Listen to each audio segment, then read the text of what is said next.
बिस्मिल्लाहिर्रहमानिर्रहीम। प्रोग्राम इख्तिलाफ राय के साथ मैं मुख्तार काज़मी। हुक्मरान जमात का पावर सेक्टर केस की तहकीकाती रिपोर्ट पब्लिक ना करने का फैसला। कमीशन की तश्कील भी खटाई में पड़ गई। हुकूमत ने दावा किया था कि पावर सेक्टर की तहकीकाती रिपोर्ट को जल्द पब्लिक कर दिया जाएगा, यानी मंजर आम पर लाया जाएगा। इस पर एक कमीशन बनाने का फैसला भी किया गया था, लेकिन ना कमीशन बना, ना पावर सेक्टर की रिपोर्ट मंजर आम पर आई। जबकि हुक्मरान जमात के इत्तेहादियों ने चेयरमैन नैब के इख्तियारात पर भी सवाल उठा दिया है। नैब ने मुस्लिम लीग काफ के रहनुमाओं चौधरी शुजात हुसैन और चौधरी परवेज़ के खिलाफ 19 साल पुराने केस की इंक्वायरी शुरू कर दी है। आमदन से जायद एहसासों के इस केस की इंक्वायरी दोबारा करने पर चौधरी बरादरान शदीद गुस्से में दिखाई देते हैं। हुकूमत की इत्तेहादी जमात मुस्लिम लीग काफ ने नैब को सियासी इंजीनियरिंग करने वाला इदारा करार दे दिया है और चेयरमैन नैब के इख्तियारात को लाहौर हाई कोर्ट में चैलेंज कर दिया है। लाहौर हाई कोर्ट में चौधरी बरादरान की तरफ से दायर दरखास्त में यह कहा गया है कि नैब के किरदार पर अदालतें भी फैसला दे चुकी हैं। हम सियासी खानदान हैं और हमें सियासी तौर पर निशाना बनाया जा रहा है। चौधरी बरादरान का मौक़िफ़ ये है कि नैब ने 19 साल कबल पुराना केस क्यों खोला है, जबकि इससे कबल नैब मीर शकील रहमान का 34 साल पुराना केस भी खोल चुका है, लेकिन उस वक्त हुकूमत के इत्तेहादी खामोश रहे। अब हुकूमत के इत्तेहादी इस बात पर नाराज है कि आमदन से जायद असासों की केस की 19 साल कबल तहकीकात हुई थी, जिसमें नैब नाकाम हुआ था और इंक्वायरी क्लोज कर दी गई थी। अब चेयरमैन नैब ने वो केस दोबारा खोल दिया है और 19 साल पुराने इस केस की दोबारा इंक्वायरी हो रही है। तो चेयरमैन नैब को 19 साल पुराने केस की इंक्वायरी खोलने का कोई इख्तियार नहीं, ये कहना है चौधरी बरादरान का। तो लगता यूं है कि हुक्मरान जमात और मुस्लिम लीग काफ में तवील अरसे से जारी सर जंग अब आहिस्ता आहिस्ता खुलकर सामने आ रही है। जब से चीनी स्कैंडल में चौधरी मुनस लाई का नाम सामने आया है, बल्कि उससे पहले भी मौलाना फजलुर रहमान का धरना खत्म कराने में चौधरी बरादरान का एक वाज़ेह किरदार सामने आया था, जिसके बाद हुकूमत और काफ लीग के दरमियान गलत फहमी बढ़ी और फासले भी बढ़े। FIA के अफसर के हवाले से ज़राए ने यह बताया था कि उन पर यह दबाव था कि वो चीनी स्कैंडल में हुकूमत के इत्तेहादी जमातों के लोगों को फिक्स करे ताकि हुकूमत की क्रेडिबिलिटी बेहतर हो सके। उस अफसर के इनकार पर उसे मुअत्तल कर दिया गया और नैब के बारे में ये तासुर है कि वह हुकूमत की मर्जी के बगैर नहीं चलता। अब नैब की तरफ से चौधरी बरादरान के खिलाफ तहकीकात शुरू होना बहुत से नए सवालात को जन्म दे रहा है।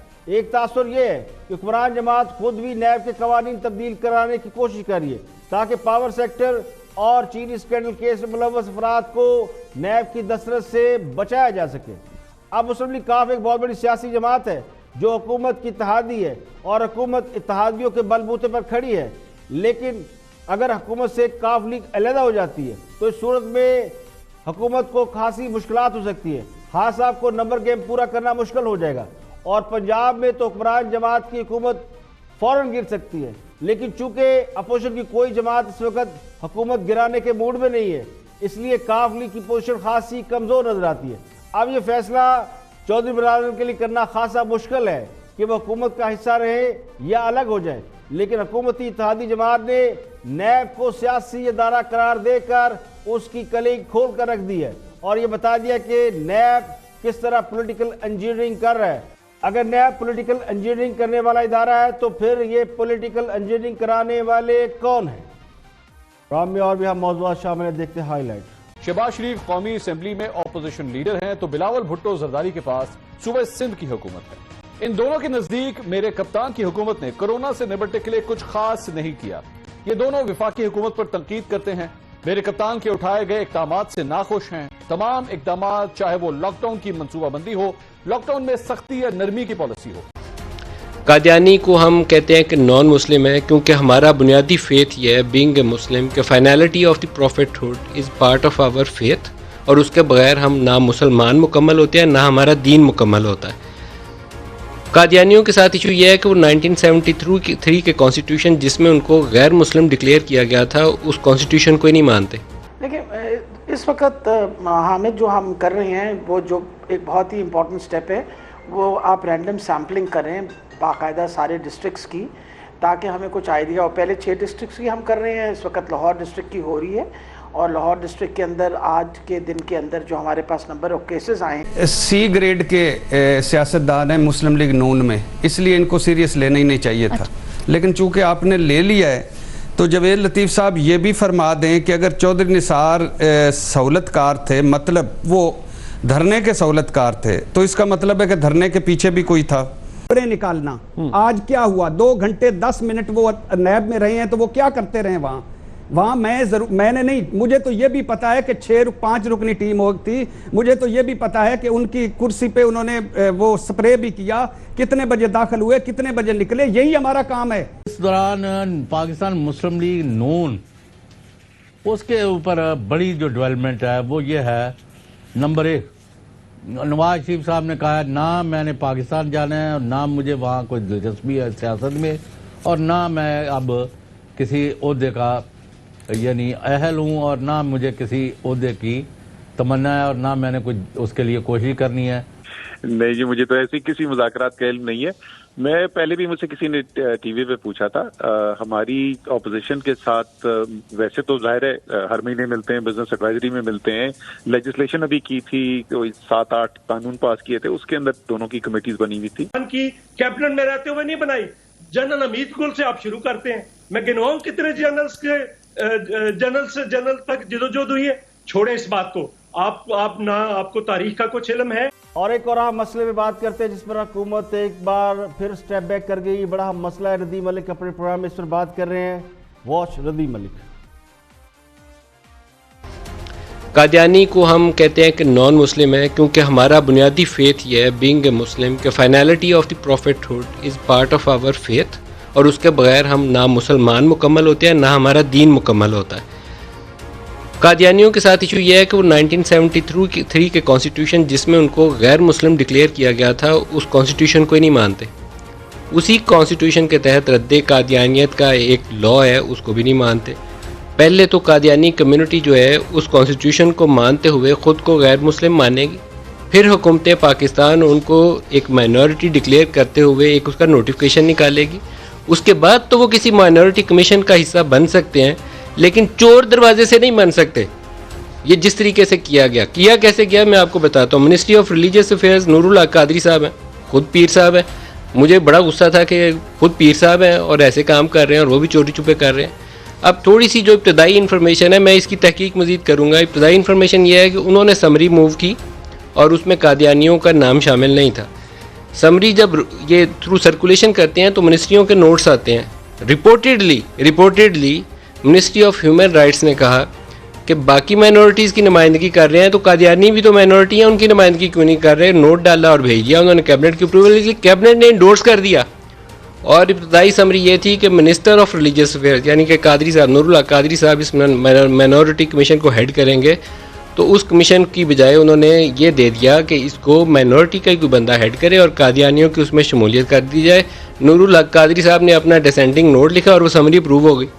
अब जब मीडिया के ऊपर खप डल गई, वो कॉपी आ गई सामने, शोर मचना शुरू हो गया कि आपने कैसे डाल दिया भाई, इसका कोई जवाब तो दो, किस लॉ के तहत, किस कॉन्स्टिट्यूशन के तहत। उन्होंने एक अपना वीडियो बयान रिकॉर्ड कराया और कहा कि नहीं ऐसा हमने कुछ नहीं किया, ये हुआ। और उसके बाद आज दूसरी समरी मूव की, और दूसरी समरी मूव करने के बाद उसमें से कादियानियों वाला वो जो 2-3 लाइनें हैं वो निकाल दिए गए हैं। बाकी समरी वैसे ही प्रूव की गई है कि लार्जली जो उसमें रिप्रेजेंटेशन है वो माइनॉरिटीज़ की होगी और हेड भी उसको माइनॉरिटी का बंदा करेगा। ये पहली समरी में जो तरमीम की गई। कादियानियों को अक़लियती कमीशन बनाने का मंसूबा अल्हम्दुलिल्लाह नाकाम हो गया है, और पूरी कोशिश के बावजूद कादियानियों की जानिब से पाकिस्तान की पार्लियामेंट में चोर दरवाजे से दाखिल होने की कोशिश भी नाकाम बना दी गई है। अवाम की ज़बरदस्त मुखालफत की वजह से हुकूमत दबाव का शिकार हो गई है और कादियानी को अक़लियती कमीशन का मेंबर बनाने का फैसला वापस लेना पड़ा। अब ज़राए का दावा यह है कि कादियानी को अक़लियती कमीशन का मेंबर बनाकर उनके लिए फ़ज़ा हमवार करने की कोशिश की जा रही थी, और इस बात का फैसला तकरीबन कर लिया गया था कि कादियानी माने या ना माने, लेकिन उन्हें अक़लियत डिक्लेयर करके कमीशन का रुकन बनाते हैं ताकि दुनिया को तासर दिया जा सके कादियानियों को उनके हकूक दिए जा रहे हैं। लेकिन ये राज खुल गया और इसकी पाकिस्तान में हर सतह पर ज़बरदस्त मुखालफत हुई है, और सबसे ज़्यादा मुखालफत करने वालों में खुद तहरीक इंसाफ के वोटर और सपोर्टर शामिल हैं। सबसे ज़्यादा उन्होंने इस पर रिएक्शन दिया। बहुत से दीगर हलके जो तहफ़्फ़ुज़ ख़त्म नबूवत के नाम पर हमें माजी में बहुत ज़्यादा एक्टिव नज़र आते थे, उनका रिएक्शन आम अफराद के रद्दअमल से कहीं कम नज़र आया। तो अवामी रद्दअमल बहुत ज़्यादा था। अपोजिशन जमातें भी दबी दबी और सहमी सहमी बातें करती हैं, लेकिन सबसे ज़्यादा खुद हुक्मरान जमात के वोटर्स इस पर रिएक्शन दिया। अब अक़लीती कमीशन में नाम देने से तासर पैदा हुआ था कि शायद इस बार कादियानी अपने मकासद में कामयाब हो जाएंगे, लेकिन ये अल्लाह को मंजूर नहीं जब तक कादियानी खुद को गैर मुस्लिम या अक़लियत तस्लीम करने पर राज़ी नहीं होंगे। उन्हें किसी भी तरह अक़लियती कमीशन का मेंबर नहीं बनाया जा सकता। यहाँ पे लेंगे एक ब्रेक और ब्रेक के बाद जब वापस आएंगे और भी हम मौज़ूआत आपके साथ शेयर करेंगे। और सबसे अहम खबर ये है कि पाकिस्तान दुनिया के उन 30 ममालिक में शामिल हो गया है जिनमें कोरोना के बायस 500 से या 500 से ज़ायद लोग इंतकाल कर चुके हैं। पाकिस्तान में कोरोना वायरस के बायस तकरीबन 529 लोग जाँ बहक हुए हैं और पाकिस्तान दुनिया के 29 नंबर पे आ गया, यानी जहाँ पे 500 या 500 से ज़ायद लोग जो है इस वबा के बायस जाँ बहक हुए और यौमिया मरीजों की तादाद में भी इजाफा हो रहा है। और पाकिस्तान में कोरोना के मरीजों की तादाद 20,000 से ज़ायद हो गई। ये भी आपको प्रोग्राम के अगले हिस्से में इस पर डिटेल बात करेंगे। एक ब्रेक लेते हैं, ब्रेक के बाद जब वापस आएंगे और भी हम मौज़ूआत आपके साथ शेयर करेंगे। हमारे साथ रहिए। Welcome back. आप देख रहे हैं प्रोग्राम इख्तिलाफ राय और मैं इफ्तिखार काज़मी। ब्रेक के बाद हाज़िर खिदमत है।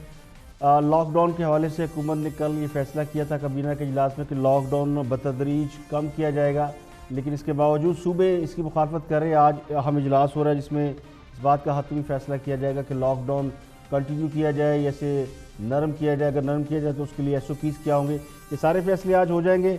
लेकिन कुछ और मामला पर बात करते हैं, कुछ पॉलिटिकल इशूज़ के ऊपर बात हो रही है। हमारे दोस्त गुफ्तगू कर रहे हैं एक अहम खबर के साथ। Watch this.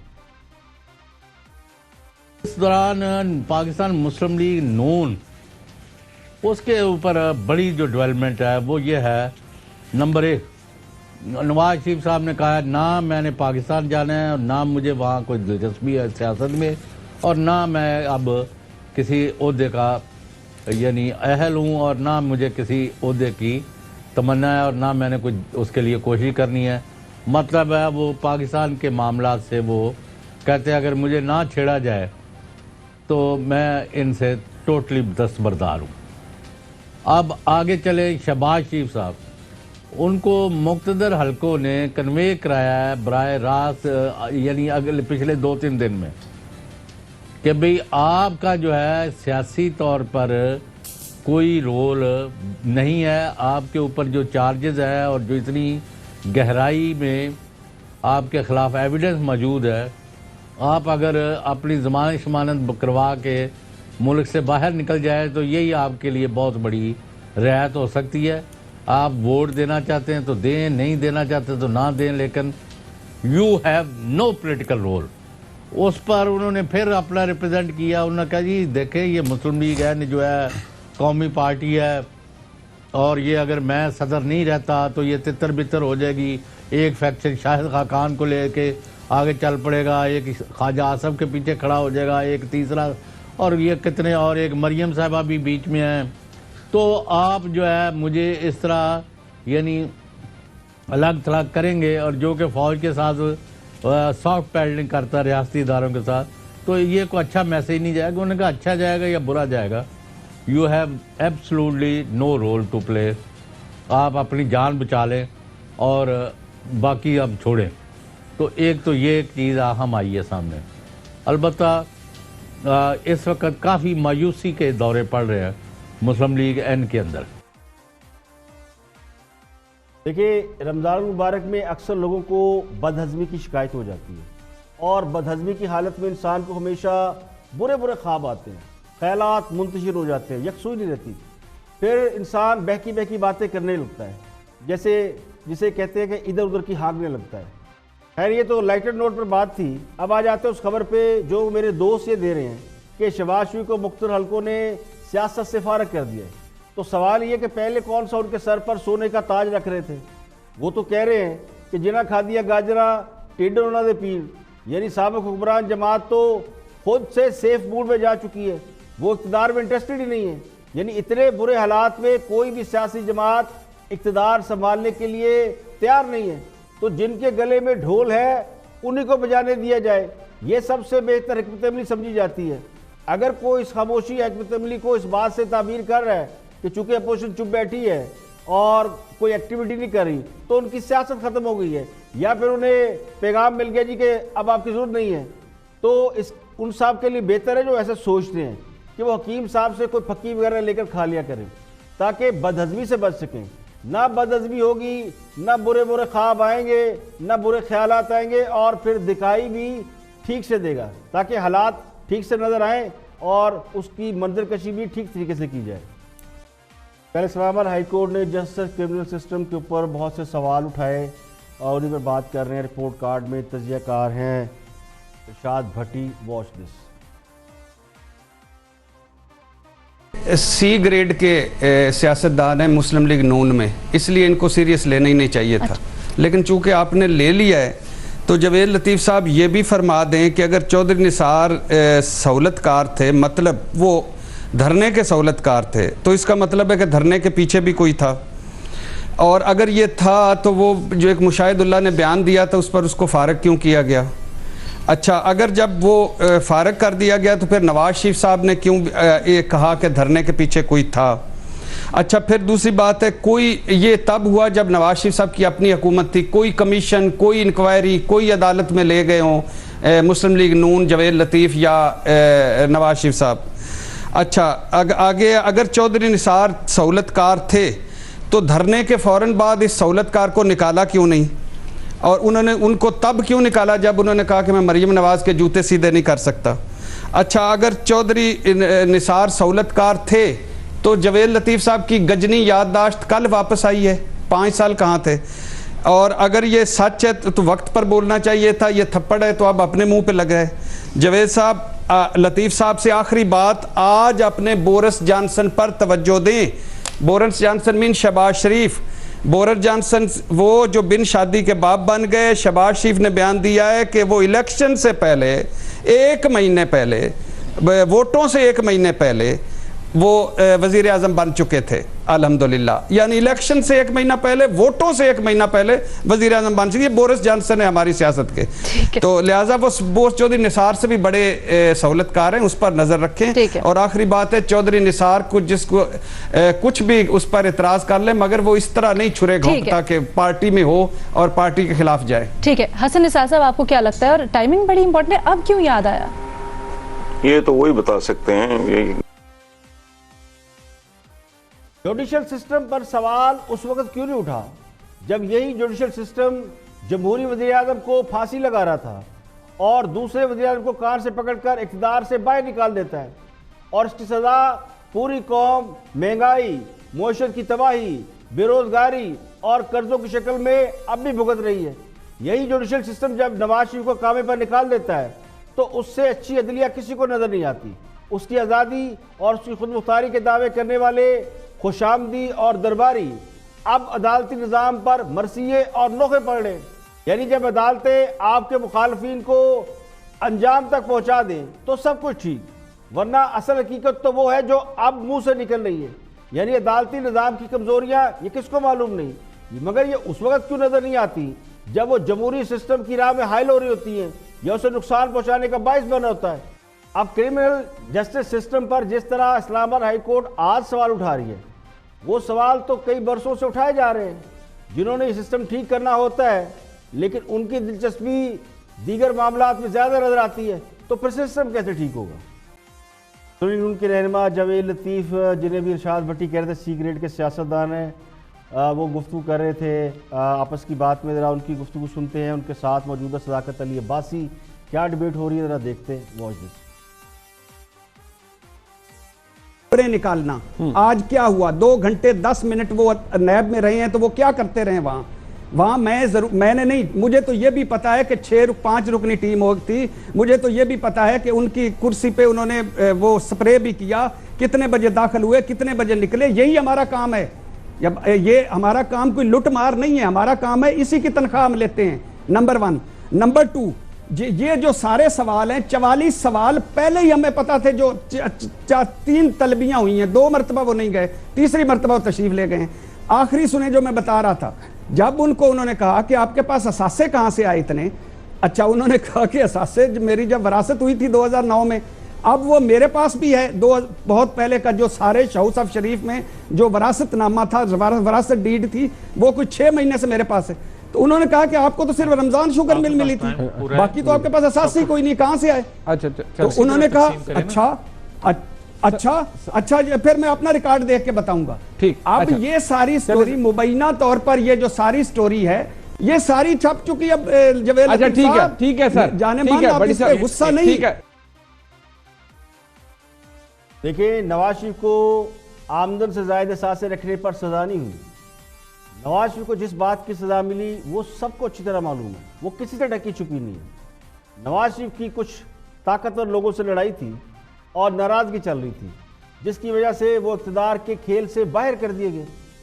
ये दुरुस्त है कि आमदन से ज़ायद सांसें रखने पर मुंतखब नुमाइंदे और नैब के सामने जवाब दे हैं, लेकिन नैब ये साबित कर रही है बार बार कि वो इंसाफ के म्यार पर पूरा नहीं उतर सकती। उसे सियासी मुकासद के लिए कल भी लोग इस्तेमाल करते थे और आज भी नैब ये साबित कर रही है कि उसे सियासी मुकासद के लिए इस्तेमाल किया जा रहा है। आज तो खुद हुकूमत में शामिल लोगों ने उस पर सवाल उठा दिया है कि नैब पॉलिटिकल इंजीनियरिंग कर रही है। अगर किसी को ये यकीन हो कि नैब जो सवाल पूछता है, अगर उन्हें उसका जवाब दे दिया जाए तो बात ख़त्म हो जाएगी, गिरफ्तारी नहीं होगी, बल्कि इंसाफ और मेरिट को देखा जाएगा, तो किसी को नैब के सामने पेश होने से क्यों प्रॉब्लम होगी? अगर किसी को ये यकीन हो कि नैब जो सवाल पूछता है, अगर वो उसके जवाब दे देगा तो उसकी गिरफ्तारी नहीं होगी, बल्कि इंसाफ और मेरिट पर काम होगा, तो किसी को नैब के सामने पेश होने से ना इनकार होगा, ना नैब की क्रेडिबिलिटी पर कोई सवाल उठेगा। लेकिन नैब को जवाब दे भी दिए जाएं और नैब पकड़ ले तो फिर कौन जाएगा नैब के पास? अब एक और सवाल ये है कि नैब को जो मौजूदा दौर में करप्शन के मामलात है वो नज़र नहीं आते, उसमें भी सवाल उठता है। यानी BRT पेशावर, माल जब्बा केस, हेलीकॉप्टर केस, आटे चीनी में घपले, अद्वियात में गड़बड़, ये किसी को दिखाई नहीं देती। तो सारा जोर और सारी तवज्जो अगर उन लोगों की तरफ होगी जो हुकूमत के मुखालिफिन हैं या जिनसे हुकूमत को कोई प्रॉब्लम है, यानी जहाँ पे करप्शन हो रही है वो नज़र ना आ रही हो, वो ना पकड़े जाए और 34 साल पुराने 20 साल पुराने केस खोले जाए, तो फिर नैब से क्या तवक्को की जा सकती है? यहाँ पे लेंगे एक ब्रेक और ब्रेक के बाद वापस आएंगे और भी हम मौज़ूआत आपके साथ शेयर करेंगे। हमारे साथ में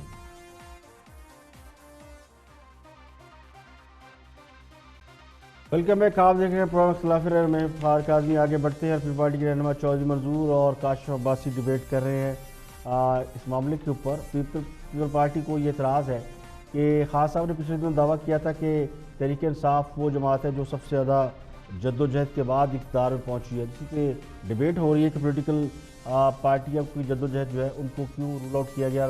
तहरीक इंसाफ ने आखिर ऐसा क्या किया कि तहरीक इंसाफ कह रही है हम 22 साल में जद्दोजहद करके और बाकी जमातों ने जद्दोजहद, जो चौधरी मंजूर उसका जवाब दे रहे हैं। Watch this.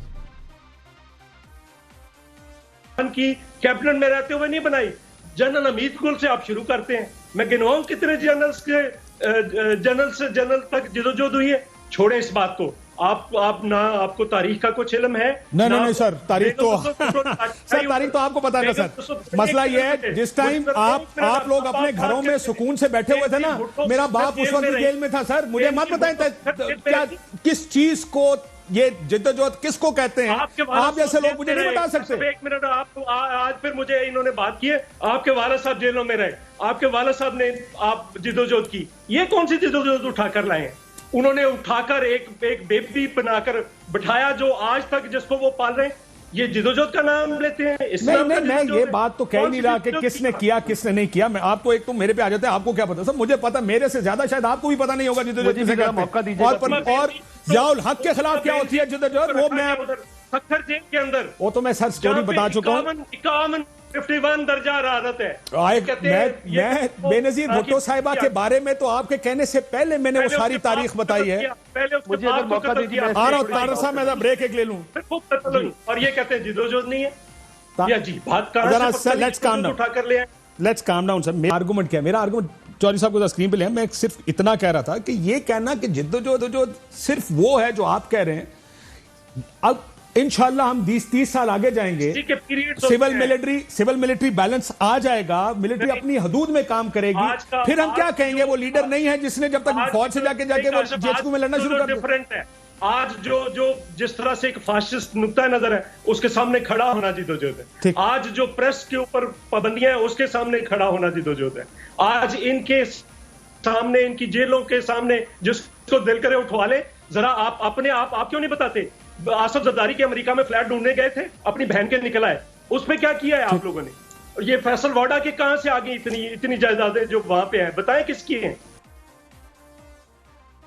देखिए, बाकी बातों को तो एक तरफ रखें, लेकिन पीपल्स पार्टी ये समझती है कि सबसे ज़्यादा सियासी जद्दोजहद उनकी सियासी जमात ने की है, और ये बात किसी हद तक दुरुस्त है। तहरीक इंसाफ का दावा ये है कि बड़ी तवील जद्दोजहद के बाद इक़्तिदार तक पहुँचे हैं, जबकि मुस्लिम लीग नून तो इस बहस में आ ही नहीं रही, क्योंकि मुस्लिम लीग नून इस वक्त बिल्कुल साइड पर लाइन हुई है और सेम बोर्ड में चल रही है। तो पीपल्स पार्टी के लोग इस वक्त जज्बाती हो रहे हैं कि सियासी जद्दोजहद सबसे ज़्यादा उनकी है और क्रेडिट खान साहब ले रहे हैं। तो ज़रा ठंडे दिल से सोचें, तो खान साहब का दावा एक लिहाज से तो ठीक है कि जब से उन्होंने पार्टी बनाई उसके बाद उन्होंने इक़्तिदार में आने के लिए को 20-22 साल इंतज़ार किया, तो एक 22 साल का जो अरसा है वो जद्दोजहद में तो काउंट होता है। उन्हें 20-22 साल के बाद फेडरल गवर्नमेंट में आने का मौका मिला, उससे 4-5 साल पहले वो KPK में हुकूमत बना चुके थे। इस बहस से कतई नज़र के जद्दोजहद सियासी थी या नहीं थी, लेकिन 22 साल एक जमात को लगे हैं इक़्तिदार में आने के लिए। जबकि सियासी जद्दोजहद के वाले से कहा जाता है कि जाबर सुल्तान के आगे कलमा कहना इसे सबसे बड़ी जद्दोजहद कहते हैं। अवाम के मफाद के लिए लड़ जाना ये सियासी जद्दोजहद कहलाती है। अब हाँ सब इस बात का क्रेडिट लेने की कोशिश कर रहे हैं कि उन्होंने जद्दोजहद की है, क्योंकि 22 साल बाद वो इक़्तिदार में आए हैं, और जिस चीज़ को वो जद्दोजहद समझते हैं वो सियासी जमातों के नज़दीक उस मयार पर पूरा नहीं उतरती। तो उसका मुकाबला उन जमातों से हरगिज़ नहीं किया जा सकता जिन्होंने मार्शल के सख्त अदवार देखे, कोड़े और सजाएं बर्दाश्त की, जिनकी ज़ुबानों, बयान, तहरीर और तकरीर सब पर पाबंदी रही। लेकिन फ़र्क वही है कि सियासी जद्दोजहद इक़्तिदार से पहले या इक़्तिदार से पहले। तो खास साहब एक लिहाज से ठीक कह रहे हैं कि उन्होंने उनको 20-22 साल पार्टी बने हुए थे, फिर जाके इक़्तिदार मिला, जबकि बाकी दोनों जमातों को फौरी इक़्तिदार मिल गया। तो ये बहस बिल्कुल अलग है कि इसमें पॉलिटिकल जद्दोजहद कितनी है और ताकतवर हलकों की मर्जी कितनी है। अब कोरोना वायरस के हवाले से बात करते हैं। गुज़श्ता 24 घंटों के दौरान कोरोना के बायस मजीद 40 अफराद जान की बाजी हार गए, और ये एक रोज़ में पाकिस्तान के अंदर कोरोना वायरस के बायस इंतकाल करने वाले अफराद की सबसे बड़ी तादाद है, जिसका मतलब है पाकिस्तान में कोरोना वायरस के बायस मरने वालों की तादाद बढ़ रही है। 1049 अफराद में गुज़श्ता 24 घंटे के दौरान कोरोना का मुस्बत रिपोर्ट आई है, जिसके बाद मुल्क भर में कोरोना के मुसद्दका मरीजों की तादाद भी बढ़कर 22,550 हो गई है, जबकि कोरोना वायरस के बायस 529 अफराद जाँ बहक हो चुके हैं। 6,217 अफराद के बारे में बताया जाता है कि वो कोरोना को शिकस्त दे चुके हैं, जबकि कोरोना वायरस के बायस जिन अफराद की हालत तशवीशनाक है उनकी तादाद 143 है। National command and operation centre के मुताबिक पंजाब में कोरोना के मरीजों की तादाद में इजाफा हो रहा है। पंजाब में 8,420 और सिंध में 8,189, खैबर पख्तूनख्वा में 3,499, बलूचिस्तान में 1495, गिलगित-बल्तिस्तान में 386, आज़ाद कश्मीर में 76 अफराद में कोरोना वायरस की तशख़ीस हुई है। सिंध में तेज़ी से कोरोना वायरस के मरीजों की तादाद में इजाफा हो रहा है, जहाँ कोरोना के 451 नए केसेस रिपोर्ट हुए, जिनकी टोटल 1000 केस रिपोर्ट हुए, उनमें आधे से ज़्यादा सिंध में रिपोर्ट हुए। सिंध में ही इससे 9 अफराद जो है वो मज़ीद इंतकाल कर गए हैं। वज़ीर सिंध के मुताबिक अब करियाना और सब्ज़ी की दुकानों पर आने वाले लोगों का भी टेस्ट होगा। कराची पुलिस का एक और नौजवान कोरोना की वजह से जान की बाजी हार गया, जिसकी वजह से कोरोना वायरस से हलाक होने वाले पुलिस एहलकारों की तादाद 3 हो गई है। पिम्स अस्पताल में ज़ेर इलाज एक और मरीज चल बसा है, तो पिम्स अस्पताल में कोरोना के बायस मरने वालों की तादाद 14 हो गई है।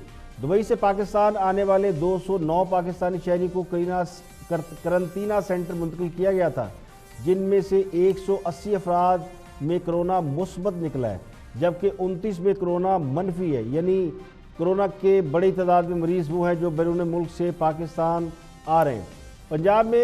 पंजाब हुकूमत ने कोरोना मरीजों के लिए होम क्वारंटाइन की मंजूरी दे दी है। होम करंतना अपनाने पर शहरी को एफिडेविट देना होगा, जिसके बाद हुकूमत की मुकर्रर करदा टीम घरों में जाकर करंतना के मेयार को चेक कर सकेगी। मुल्क भर में तिजारती मराकज 10 मई को खोलेंगे या नहीं, इसका फैसला कल होगा। कौमी राब्ता कमेटी का इजलास कल बुला लिया गया है। जरा ये कहते हैं कि इस बात का असूली फैसला कर लिया गया कि 10 मई से लॉकडाउन नरम कर दिया जाए। असद उमर की ज़ेर सदारत national command and operation centre के इजलास में बहुत से अहम फैसले किए जा रहे हैं और ये कहा जा रहा है कि इस बात पर असूली तौर पर इत्तफाक कर लिया गया है कि 10 मई से लॉकडाउन नरम कर दिया जाए, जबकि सिंध इसकी भरपूर मुखालफत कर रहा है। बलूचिस्तान में भी लॉकडाउन 15 मई तक जो है वो एक्सटेंड कर दिया गया है। इसके अलावा अंदरूनी मुल्क परवाज़ें और ट्रेनें चलाने से मुतल्लिक भी फैसले किए जा रहे हैं। रेलवे का महकमा ये पहले ही ऐलान कर चुका है कि वो 10 मई से कुछ महदूद पैमाने पर रेलवे का ऑपरेशन रिस्टोर कर देगा। दुनिया भर में 22,27,145 मरीज अब भी हॉस्पिटलों में एडमिट हैं, उनका इलाज हो रहा है। 49,000 से ज़्यादा लोगों की हालत तशवीशनाक है। 12 लाख लोगों के बारे में बताया जाता है कि वो सेहतमंद हो चुके हैं या हो रहे हैं। सबसे ज़्यादा अमेरिका में कोरोना वायरस से मरीज़ हैं। बरतानिया दूसरे नंबर पर आ गया है। कोरोना वायरस में अमेरिका से अब तक 72,271 अफराद जाँ बहक हो चुके हैं, जबकि मुतासरा मरीजों की तादाद 12,37,633 है। अमेरिका के अस्पतालों में 9,64,734 कोरोना मरीज जेर इलाज है, जिनमें से 16,000 की हालत तशवीशनाक है। 2,06,28 कोरोना मरीज जो है वो सेहतयाब होकर घरों को जा चुके हैं। इटली में कोरोना वायरस के 22 अमवात की तादाद 29,315 हो चुकी है, जबकि मुतासरा की अफराद की तादाद 2,13,000 से तजावज़ है। लेकिन इटली में लॉकडाउन नरम करने के बाद मामूलात की सरगर्मियाँ जो है वो उनका आगाज़ हो चुका है, जबकि बरतानिया जो है वो इटली से भी ज़्यादा आगे निकल गया है और बरतानिया में कोरोना से मरने वालों की तादाद 30,000 से ज़ायद हो गई है, जबकि कोरोना के केसेस की तादाद 11,94,990 है। सबसे ज़्यादा अमेरिका और उसके बाद बरतानिया और उसके बाद इटली, ये 3 मुल्क ऐसे हैं जहाँ पे कोरोना वायरस की वजह से सबसे ज़्यादा अमवात हुई है। जर्मनी में कोरोना से कुल अमवात की तादाद 6,993 हुई है, जबकि केसेस की तादाद 1,67,000 है। रूस में तेज़ी से कोरोना बढ़ रहा है और रूस में मरने वालों की तादाद 1,451 हो गई है, जबकि मुतासरा मरीजों की तादाद 1,55,370 है। ईरान में अब तक 6,340 लोग मर चुके हैं, जबकि कोरोना के कुल केसेस 1 लाख के लगभग हो रहे हैं। चीन में कोरोना वायरस से हलाकतों की तादाद 4,633 है, जबकि कुल कोरोना केसेस 82,883 है। सऊदी अरब में कोरोना वायरस से अब तक 200 लोग जो है वो मर चुके हैं, जबकि मरीजों की तादाद 30,251 है। बेल्जियम में 8,016, ब्राज़ील में 7,921, स्विट्ज़रलैंड में 7,195, नीदरलैंड में 5,168, कनाडा में 4,043, स्वीडन में 2,854, मैक्सिको में 2,507, भारत में 1,693, आयरलैंड में 1,339, पुर्तगाल में 1,074, इंडोनेशिया में 872, ऑस्ट्रेलिया में 602 और पाकिस्तान में 529 या 30 लोग जो है, बल्कि बाज़ राय कहते हैं 550 लोग अब तक कोरोना के बायस हलाक हो चुके हैं। तो दुनिया के 30 बड़े मुल्क जिनमें 500 या 500 से ज़्यादा लोग हलाक हुए हैं, उनमें पाकिस्तान भी शामिल हो गया है। और इनके अलावा जो मुल्क हैं वहाँ पे कोरोना, अगर कोरोना वैसे तकरीबन 150-200 मुल्कों में है, वहाँ मरने वालों की तादाद 500 से कम है। सऊदी अरब जहाँ कोरोना के मरीजों की तादाद 20,000 से ज़्यादा है, लेकिन वहाँ पे मरने वालों की तादाद कम है। और पाकिस्तान जहाँ कोरोना के मरीजों की तादाद 20,000 है, मरने वालों की तादाद 500 से ज़्यादा है। आज के इतना ही, कल फिर हाजिर होंगे मज़ीद खबरों, तफसील के साथ। प्रोग्राम इख्तिलाफ राय से इफ्तिखार काज़मी को इजाज़त दें। अपना बहुत बहुत ख्याल रखें।